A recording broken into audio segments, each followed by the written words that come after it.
Beleza, então. No X estancamos a hemorragia lá do membro inferior do meu paciente. Tá com a via aérea pérvia, já estabilizamos a cervical. Tá respirando, mas mesmo assim instalamos oxigênio em máscara não reinalante a 5 litros por minuto para ele ter um suporte adicional de oxigênio, né? Lembra que a gente já conversou também sobre oxigênio na última aula, né? Sobre o suporte ventilatório. Beleza, agora eu vou passar para o C. O que é o C? Circulação e controle de hemorragias ou controle de sangramentos. Circulação refere-se a pulso, né, gente? Então, eu vou ver pulso distal. Se eu não sentir, rapidinho ali, menos cerca de 10 segundos, eu vou ir para o pulso carotídeo, que é o pulso central, tá? Então, eu vou verificar o que eu vou procurar nessa situação. Se existe pulso, se existe algum sinal de choque. Lembra que a gente também viu sobre o choque? E se existe a saída de sangue ou grandes hemorragias. Então, eu já estanquei lá em cima, então não pode ter sangramento aqui no C. Se tiver ainda sangramento, é esse momento eu vou rapidinho de novo tentar fazer estancar melhor esse meu sangramento. Peraí que deixa eu voltar aqui, que agora bugou tudo aqui. Tá, vamos voltar aqui então. Continuando, pessoal, se tiver algum tipo de sangramento, este vai ser o momento que eu vou estabilizar esse sangramento, que eu vou terminar de estancar, tá? Porque às vezes não foi necessário fazer o torniquete no primeiro momento, eu fiz uma compressão direta e fiz um curativo compressivo com atadura, né? Apertei aquele sangramento ali, mas ainda continua tá sangrando um pouco a ponto de ser um sangramento que a gente consegue perceber. Então, eu vou colocar mais uma compressa por cima e vou passar mais uma atadura, né? Mas os riscos de choque hipovolêmico ainda pode ter, porque esse paciente pode ter uma hemorragia interna, e hemorragia interna a gente não estabiliza no X, né? Porque a gente não consegue ver para onde é para estabilizar. Então, eu vou sempre me atentar a isso, tá? Se o paciente estiver sem pulso, isso significa que ele está em parada cardiorrespiratória. Então, eu vou iniciar imediatamente o protocolo de parada cardiorrespiratória, né? Vou iniciar as manobras de reanimação cardiopulmonar, que a gente também já viu aqui nos videozinhos, tá? Nesse momento, então, eu vou iniciar a reanimação e só vou mudar para o próximo passo se meu paciente voltar a ter sinais vitais, né? Voltar a ter frequência cardíaca, pulso carotídeo, tá? Beleza, então, no C é isso que a gente vai verificar, né? Verificar a circulação, pulso central, né? Pulso carotídeo, verificar se ainda há algum tipo de sangramento. E aí, se tiver tudo ok, eu vou passar para o próximo passo. Se não estiver, eu não vou passar para o próximo passo. Eu vou avaliar nessa etapa ainda a frequência, né, do pulso aqui, central ou periférico. A frequência, se o pulso está regular não, se esse paciente está rítmico ou se ele não está rítmico. Se ele está cheio ou se ele está um pulso fraco, né? Que tudo isso pode ser sinal sugestivo de choque hipovolêmico, lembram? Se ele tiver arrítmico, se ele tiver taquicardia, se ele tiver um pulso muito fraco, pode ser sinal indicativo de choque. A pele, eu vou avaliar a cor, se esse paciente está cianótico, se ele está hipocorado, a temperatura, a umidade, o tempo de enchimento capilar, muito importante, não pode ser maior que 2 segundos, porque isso significa, é um sinal significativo que há um comprometimento circulatório, ou seja, que ele está perdendo sangue por algum lugar, né? Se a gente não está vendo nada externamente, provavelmente seja uma hemorragia de cavidade abdominal ou cavidade torácica, tá? Então, é isso que eu vou fazer no C.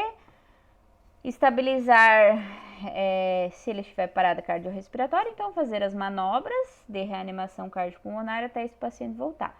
Mas no nosso caso, que nosso pacientinho tem pulso presente, tá com pulso um pouco fraco por causa da amputação que ele teve, mas a gente já estabilizou a hemorragia lá em cima, né? Então tá tudo ok. O nosso torniquete ainda tá funcionando, o paciente não tá sangrando, eu vou seguir pro próximo passo, que é o D. No D, o que eu vou fazer? Eu vou verificar o estado neurológico desse paciente, se ele tá alerta, verbal, responde a estímulos dolorosos ou ele está inconsciente, que é o AVDI, alerta, verbal, estímulo doloroso ou inconsciente, tá? É isso que eu vou procurar nessa etapa. Eu vou fazer isso através do quê? Através da avaliação da escala de coma de Glasgow, avaliação pupilar e avaliação da responsividade, que já entra ali junto na escala de coma de Glasgow, né? Pessoal, aqui na imagem vocês podem ver um paciente que teve um trauma facial bem grande, bem sugestivo a TCE, até porque, olha só, ele tá entubado, né? Então, o que eu vou avaliar? Eu vou avaliar a responsividade desse paciente, se ele está falando, se ele está respondendo só estímulo doloroso, se ele está inconsciente. Vou avaliar a abertura ocular, a resposta motora desse paciente, avaliar a reação pupilar. Vou avaliar se há hemorragia, tanto nasal quanto otorragia. O que é otorragia? Sangramento pelo canal auditivo, tá? Isso é sugestivo e significativo de fratura de base de crânio. Aqui o assoalho do nosso crânio, e aí pode ter comprometimento grave cerebral, se tiver fratura de base de crânio, tá? Eu vou avaliar ainda a saída de massa encefálica pelo crânio, né?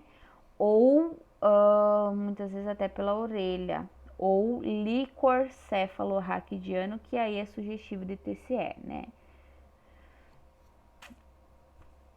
A escala de coma de Glasgow a gente já conversou, né, anteriormente, então eu vou avaliar a abertura ocular, a resposta verbal e a resposta motora desse paciente. Vou dar um número para nossa escala e a partir daí eu vou avaliar a reação pupilar. Se ele tiver com as duas pupilas fotorreagentes, eu não vou descontar nenhum ponto. Se ele estiver com uma pupila que não tem reação, que é anisocoria, eu vou descontar um ponto. E se ele estiver com as duas pupilas que não reagem, eu vou descontar 2 pontos da escala final do coma de Glasgow, certo? Aqui de novo a nossa escala de coma de Glasgow, né? Se a nossa pontuação fechar de 13 a 15 graus, pode ser que esse paciente não tenha nenhuma lesão a nível cerebral ou pode ter alguma lesão leve. De 9 até 12 pontos na escala de coma de Glasgow, esse paciente é um paciente que deve ter uma lesão moderada, ou seja, ele tem uma lesão presente a nível cerebral. Paciente de 3 a 8 pontos tem uma lesão grave, um baita de um TCE, bem provável, tá? E precisa ser entubado o mais precoce possível, porque automaticamente ele daqui a pouco não vai mais conseguir fazer o comando de respiração, tá bom? Beleza, então avaliei o estado neurológico do meu paciente. O nosso paciente está com um Glasgow de 14, tá só um pouco confuso, então ele perdeu um pouquinho na resposta verbal, né? Mas também com uma pancada por uma amputação, não é por menos, né? Aí eu vou passar para o E, que é o último passo do pneumônio, do trauma, que é onde eu vou fazer a exposição da vítima e o controle de hipotermia. Por que o controle de hipotermia? Porque paciente hipotérmico tem risco de morte, tá? Exposição, eu não vou pegar e vou lá e vou abrir toda a roupa do meu paciente e vou deixar o paciente nu lá no meio do asfalto. Não, né, pessoal? Eu vou expor na medida do possível em busca de alguma outra lesão adicional, tá?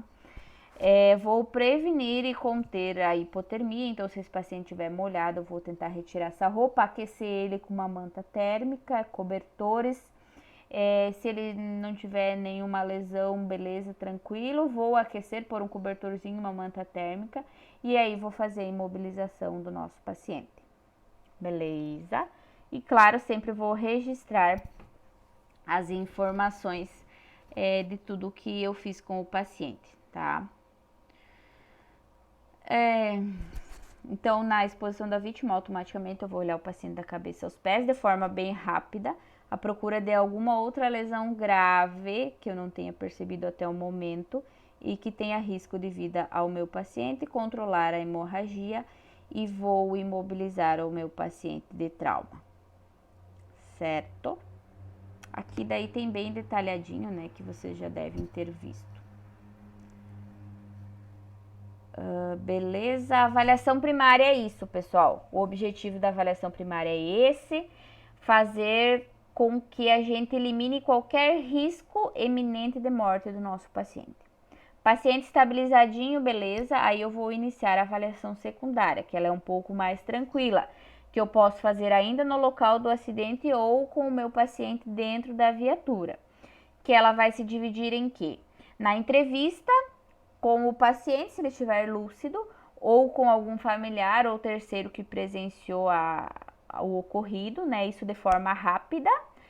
Vou fazer um exame rapidinho ali céfalo-caudal, à procura de alguma lesão que talvez eu não tenha visto lá fora da viatura, por ter uma baixa iluminação, por ser um ambiente, uma via de tráfico, ou ainda por N motivos, né? Vou verificar os sinais vitais e vou conduzir com esse meu paciente para o hospital. Então, esse exame céfalo-caudal que eu falei que a gente vai fazer ali de forma mais rápida, eu vou procurar por lesões na cabeça, pescoço, tórax antero-posterior, tanto na frente quanto atrás, mas que se esse meu paciente estiver imobilizado dentro da viatura, eu não vou tirar todos aqueles tirantes e tirar toda a imobilização para avaliar a coluna cervical dele ou o tórax posterior, porque isso eu já fiz lá no E. Na hora que eu fui imobilizar ele, que eu tive que virar ele para pôr em cima da máquina, da maca, não da máquina, né? Eu já fiz uma avaliação na parte posterior do corpo do meu paciente, tá? Vou dar uma reavaliadinha no abdômen, procurar por deformidade, rigidez, edema ou algo que possa ser sugestivo também, uma hemorragia interna. Vou avaliar a pelve do meu paciente e os membros superiores e inferiores, tá? Isso dentro da viatura, se eu verificar a necessidade de fazer esta reavaliação, tá? A entrevista vai ser realizada no método de Sampla, de forma rápida e objetiva, que é onde eu vou verificar primeiramente os sinais vitais, os sinais e sintomas que o paciente apresenta. Sinais é o que eu enxergo no paciente, sintomas é o que ele me refere. Por exemplo, se ele referir que está com dor no antebraço e eu vou associar essa dor com o que? Se vai haver alguma deformidade, algum edema ou algum hematoma. Se não tiver nada disso, isso vai ser só um sinal, porque eu não consigo, só um sintoma, porque eu não consigo ver nenhum sinal, tá? Então ali eu vou elencar no S do Sampla tudo quanto é sinal que eu verificar e sintoma que ele me refere. O primeiro A é de alergias, eu vou verificar se esse paciente tem alergia medicamentosa, alergia alimentar ou algum tipo de alergia. Medicações, verificar se ele faz uso de alguma medicação, tá? Uso contínuo, se ele tomou alguma medicação no momento. O P é de passado médico, vou perguntar se faz tempo que ele consultou, se ele tem histórico de cirurgia, tem histórico de internação, tá? Isso é importante porque às vezes, dependendo da natureza do chamado, é um paciente que tem um histórico médico bem carregado, então é importante a gente saber. líquidos e alimentos ingeridos. Ah, ingeriu bebida alcoólica, fez uso de drogas, se alimentou há quanto tempo, tá? E vou associar o ambiente e o evento ocorrido com a natureza do trauma ou do chamado clínico médico daí, tá? Emergência clínica. Vou sempre tentar associar o que está acontecendo com o que aconteceu e com o ferimento que o paciente está apresentando.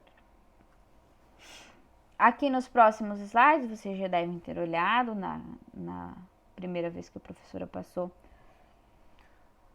a aula, que a gente vai fazer esse exame secundário céfalo-caudal, se for necessário, tá?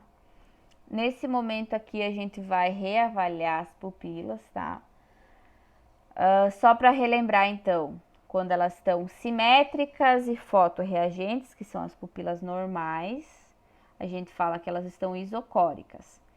Se elas estão midriáticas, dilatadas, assim como aqui na foto aparece, pode ser que seja um ambiente com pouca luz, que geralmente o paciente, a nossa pupila dilata quando é mais escuro, né?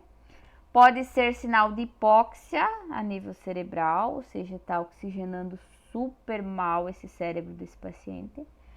Pode ser indicativo de uso de algum tipo de droga, por exemplo, maconha, cocaína, que além disso vai ter eritema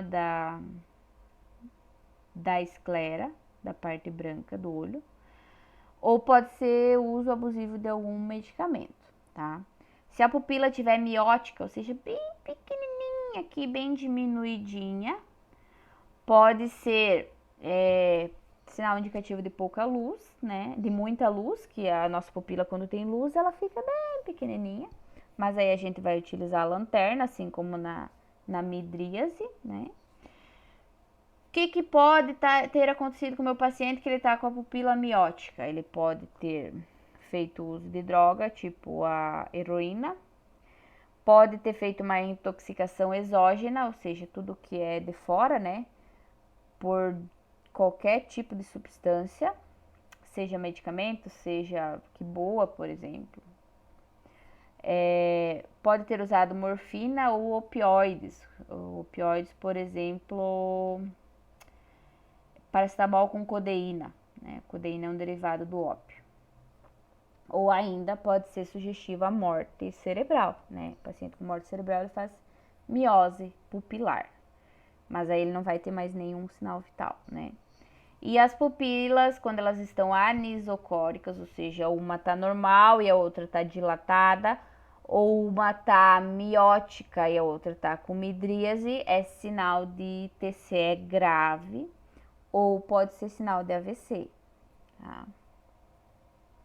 Aqui vai falar sobre aquele exame físico que eu falei, secundário, que vocês devem fazer, que pode ser realizado dentro da viatura, tá? E aí monitorizar os sinais vitais, monitorar frequência respiratória, frequência cardíaca, pressão arterial e oximetria, né? A quantidade de saturação do meu paciente, se eu preciso ofertar mais ou menos oxigênio, e a escala de coma de Glasgow até a chegada no hospital. E aí, se esse meu paciente descompensar, eu vou fazer aquela reavaliação secundária rapidinha e vou estabilizar o que está descompensando ele, no caso, o nosso paciente. Tá bom? E aqui tem algumas fotos.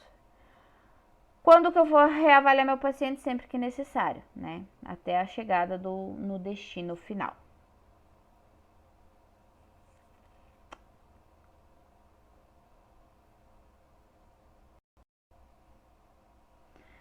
Pessoal, para a aula de hoje era isso, tá? A gente reveu, então, a parte da avaliação, segurança da cena, avaliação do paciente, os pontos mais importantes, tá? Agora vocês vão ter um questionário para responder, como nas aulas anteriores, tá bom? Os slides vocês já têm disponíveis, então se vocês quiserem dar uma olhadinha, fiquem bem à vontade, tá? Qualquer dúvida ou sugestão vocês podem me encaminhar ou encaminhar para a escola, tá? Para as meninas lá da escola, elas estão à disposição e a prof também está à disposição em horário de aula, tá bom? Beijo grande para vocês, até a próxima aula.